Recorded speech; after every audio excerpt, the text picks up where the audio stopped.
Part 1. You will hear a man phoning to inquire about hotel information. First, you have some time to look at questions 1 to 4.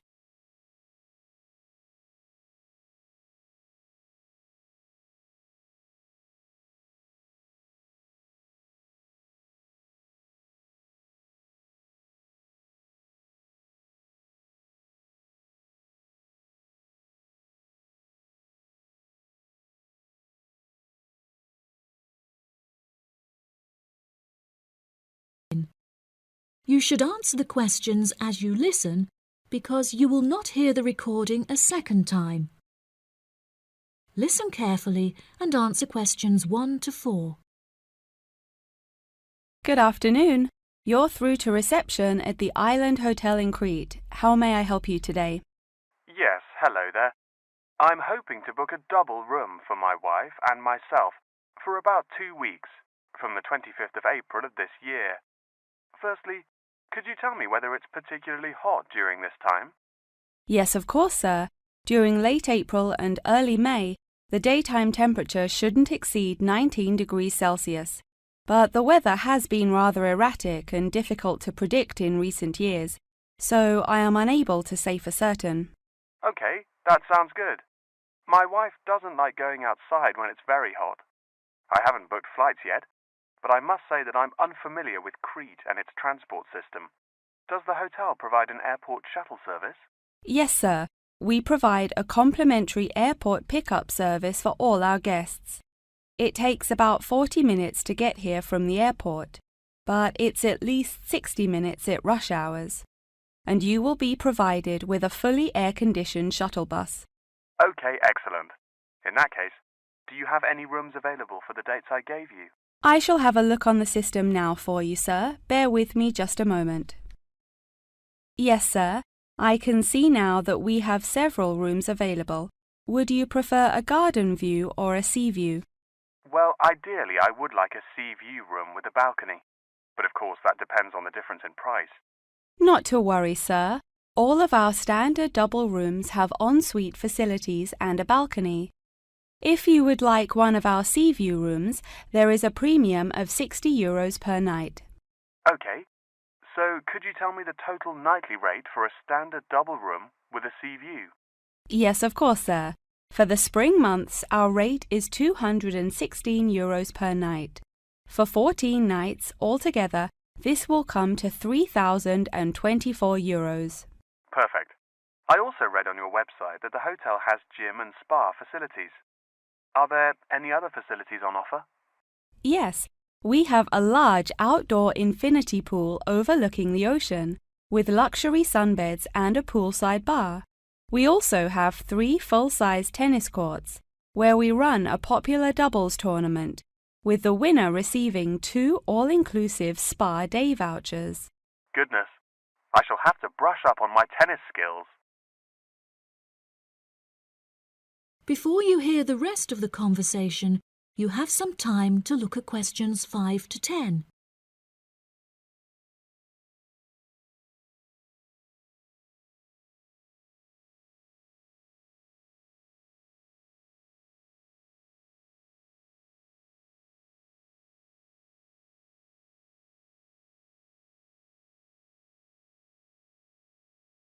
Now listen and answer questions 5 to 10. Are there any other activities organised by the hotel that we can partake in? It's just that it's our wedding anniversary on the 30th of June, and I would like to provide my wife with a perfect romantic getaway. I can assure you, sir, that your wife won't be disappointed. Ours is a 5-star resort, which is renowned for its luxury and beauty. In terms of activities, the hotel provides thrice-weekly entertainment. On Tuesdays, guests will take a minibus and partake in learning to cook succulent fish dishes with our Michelin-starred chef Enrique. The class will take place in a beautiful valley deep in the Cretan hills, where guests will be treated to an intimate piano performance by our in-house concert pianist Pedro. On Wednesdays, a select number of guests will be fortunate enough to explore the mountains by helicopter before being transported to a tropical Cretan garden by shuttle bus.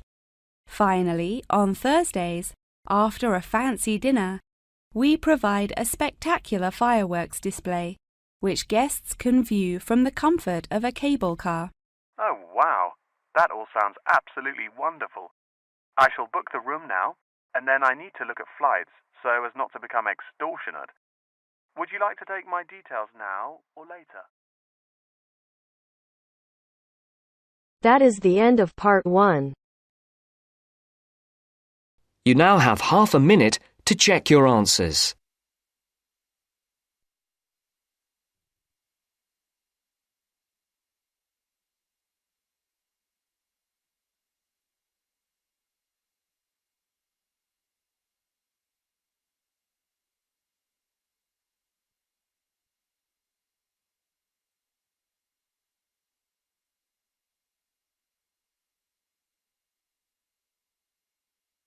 Now turns to part 2. Part 2. You will hear part of a talk given by a member of staff at a hospital. First, you have some time to look at questions 11 to 15.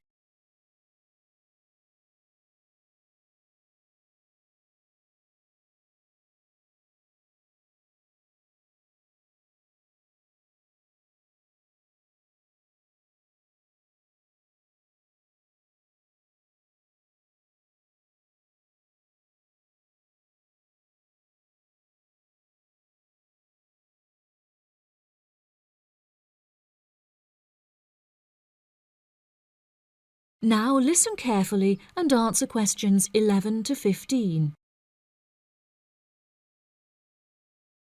Hello, and welcome to the homepage for the Healthy Hearing Medical Clinic and Surgery, where we'd like to share a little more information about the services we provide and more. Our hospital is one of the leading specialised hospitals in the United Kingdom, attracting the very best healthcare professionals from around the globe. Not only are we a leading medical practice, but we are also the only hospital in the United Kingdom dedicated entirely to the treatment of and research into the curing of hearing loss. Our facilities and staff here are renowned across Europe, attracting thousands of patients a year. Our consultations can number anything up to 11,000 patients a year. However, we aim to treat around 5,000 patients a year so as to maintain and ensure the quality of our services. Our patients are guaranteed the highest standard of care, as well as the use of our first-class facilities. All patients requiring overnight treatment are provided with their own private room with ensuite facilities, as well as a state-of-the-art entertainment centre, which includes a flat-screen LCD television and PlayStation. Appointments with our healthcare professionals can be made at any time during the week, with female doctors available between 8 a.m. and 11 a.m. If you need to see a doctor outside of these times, please visit the Out of Hours page of our website for more information. Our doctors are all trained to an exceptionally high standard and practice a vast array of specialities. Mr. Roberts is a fully qualified ear and throat specialist. Mr. Edwards is a pediatric hearing specialist, while Mr. Green specializes in reversing hearing loss. For more details about our people, please visit the staff members page on our website. During a consultation, doctors will sometimes decide medication is required, for which patients should receive a prescription. There are several pharmacies within the city. However, we recommend that patients use the pharmacy housed within our healthcare facility. Our in-house pharmacy is well stocked at all times. Our products are competitively priced, and our pharmacists are on hand to help and advise from 8 a.m. until 10 p.m. from Monday to Saturday, and from 9 a.m. until 12 p.m. on Sundays. If you require any help outside of these hours, please see our Out of Hours page on the website. Since the Healthy Hearing Medical Clinic and Surgery also functions as a teaching hospital, we aim to provide our students with every opportunity to expose themselves to medicine in practice. Therefore, we would like to encourage our patients to give their consent for a medical student to attend their consultations. If our patients are not comfortable with this, there will be a form at reception where patients will be able to opt out. Before you hear the rest of the talk, you have some time to look at questions 16 to 20.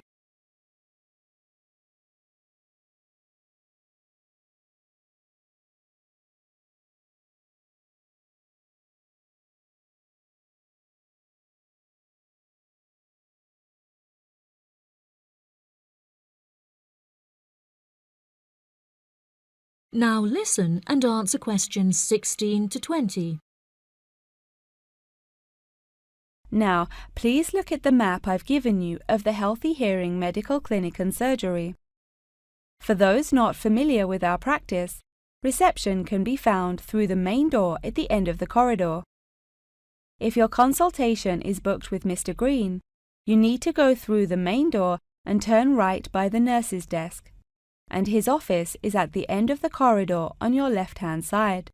If you need to alter any of your personal details, please visit our secretary at the Office for Medical Records, which you will find next to the therapy room. If you're awaiting surgery, please first check in with reception before taking the first door on the right after you enter the clinic. Finally, in the event that you feel disappointed with any of the services we have provided, or have any further questions, please locate our manager's office, which can be found near the Office for Medical Records and between two closets. If you have any more questions about the Healthy Hearing Medical Clinic and Surgery, please do not hesitate to contact us on 01 256 111 111. That is the end of part 2. You now have half a minute to check your answers.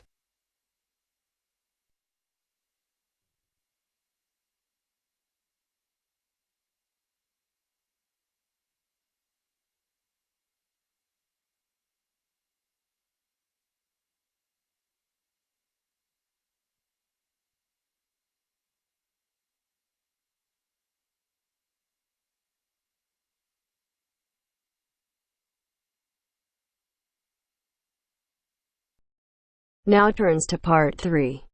Part 3.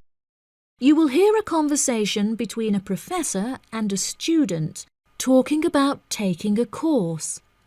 First, you have some time to look at questions 21 to 25.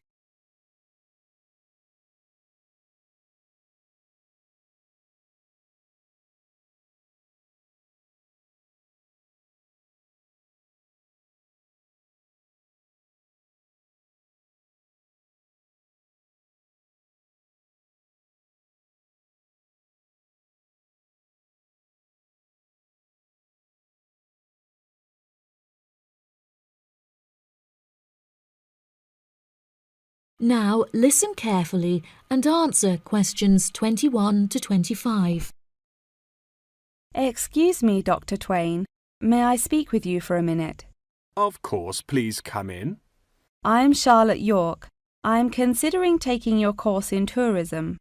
Right. Well, Charlotte, how can I help you? I have been considering studying tourism. However, it is such an important decision that I would like to seek some advice about it first. Would you mind answering some of my questions? Absolutely. Fire away. Well, I have been discussing courses with my parents, and they are concerned that I will not be able to get a well-paid job with a degree in tourism. The reason that I want to study the course is that I have a great interest in the subject, and I think I would really enjoy it. I believe the only way that I will enjoy my life is if I enjoy my career. Happiness is far more important than money, don't you think? Absolutely. I would much rather be happy and poor rather than rich and miserable. Money cannot buy you happiness. I'm glad you agree. You needn't worry about money, Charlotte. A large part of the tourism course is dedicated to teaching students how to manage finances, a skill that you can apply to your everyday life as well. I would also recommend that you take a sideline course in time management, as this can be incredibly useful in efficiently planning your workload. Efficiency is the key to success. I'll remember that. Now, I have found that some students have natural talents that really help them to succeed in the course. Communication skills, for example, can be very beneficial. Do you have any strengths? Maths was always my favourite subject at school, so I really enjoy solving mathematical problems. However, I find statistics quite difficult. I have always been very capable and self-sufficient. I have a lot of confidence in my abilities and will take the initiative in situations without needing to depend on anyone else for their help. That's a really great quality to have and will be particularly useful if you choose to study tourism. That's great. I would recommend that you spend some of your time researching the course. A lot of people who are uneducated on the subject claim that tourism is a shrinking industry and that it will become irrelevant in the future. If you study the published research, however, you will see that the truth is quite the opposite. The industry has, in fact, grown significantly as people have developed an ever-increasing interest in culture and travel. Have you compared the university course with a polytechnic? Yes, I have. I was interested in studying the course in modules. However, the university doesn't offer that option. I don't have enough funds to be able to attend an expensive university, so I was relieved to see that the course is quite affordable. I also considered attending a summer school instead of university to save money, and so that I could work during the rest of the year. But I really wanted the university experience. I think that university would suit you well. Before you hear the rest of the conversation, you have some time to look at questions 26 to 30.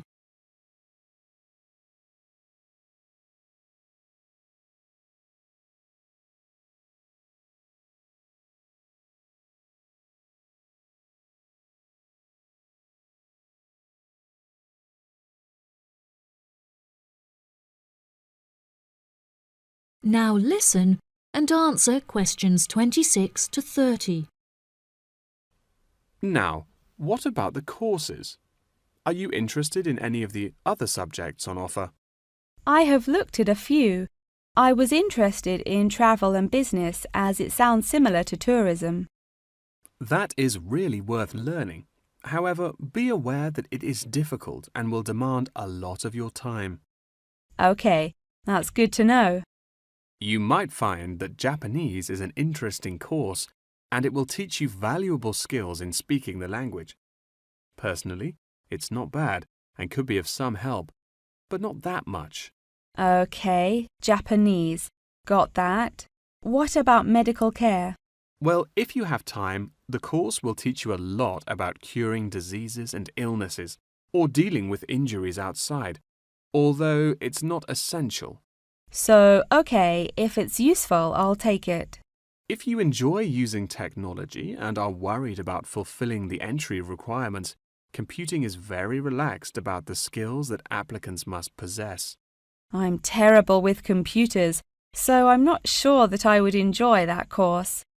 How about public relations? Yes, I would recommend that course. It would be related to entering the tourism industry, as it will educate you on how to approach clients and develop associations with them. That's great. Thank you so much for your help. That is the end of part 3. You now have half a minute to check your answers.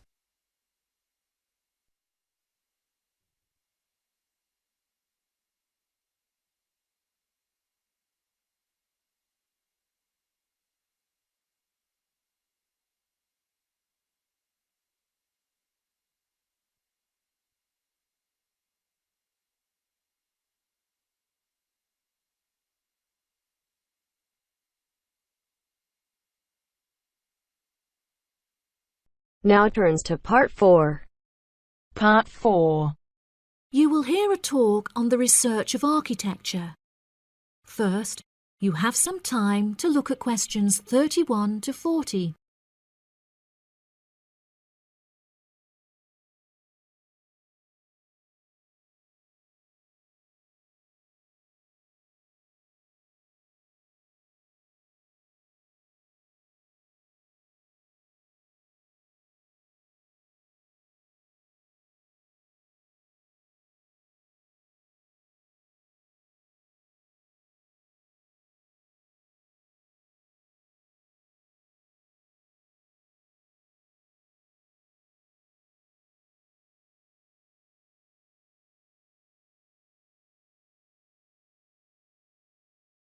Now listen carefully and answer questions 31 to 40. Welcome, class, to your very first lecture in this series on architecture, conducted by myself, Dr. Torben Dahl. Today we will be looking into the relationship between climate and architecture, where I will be giving you a critical overview of the main climate influences that shape the design of buildings. Throughout this lecture series, we will be looking at the latest research into climatic design carried out by experts in the field, in addition to case studies and examples drawn from modernist practice, both in cities and rural areas. Now, acid rain is one of the climatic elements with the most devastating effects on our architecture. The chemicals in acid rain can cause paint to peel, corrosion of steel structures such as bridges, and erosion of stone statues. Since the 1970s, our government has been making great effort to reduce the release of these chemicals into the atmosphere, with positive results. Private organizations have also been raising awareness and funds, and recently received a huge donation from the bank. It is interesting to look at the studies that have been carried out into the effects of acid rain at varying altitudes. Research has shown that there are lower levels of acid in the damaging pollutants at higher altitudes, meaning that skyscrapers are much less vulnerable to the negative effects, as they are exposed to acid rain with far lower levels of damaging pollutants. Recently, the ALTA project was founded to carry out further research into acid rain. This project is directed towards studying the effects of acid rain on old, traditional buildings of stone construction that are vulnerable to damage caused by acid rain. Masonry is particularly vulnerable as it is easily corroded and weakened by the acidic chemicals. It is imperative that we protect these buildings, as they are valuable examples of our history and culture.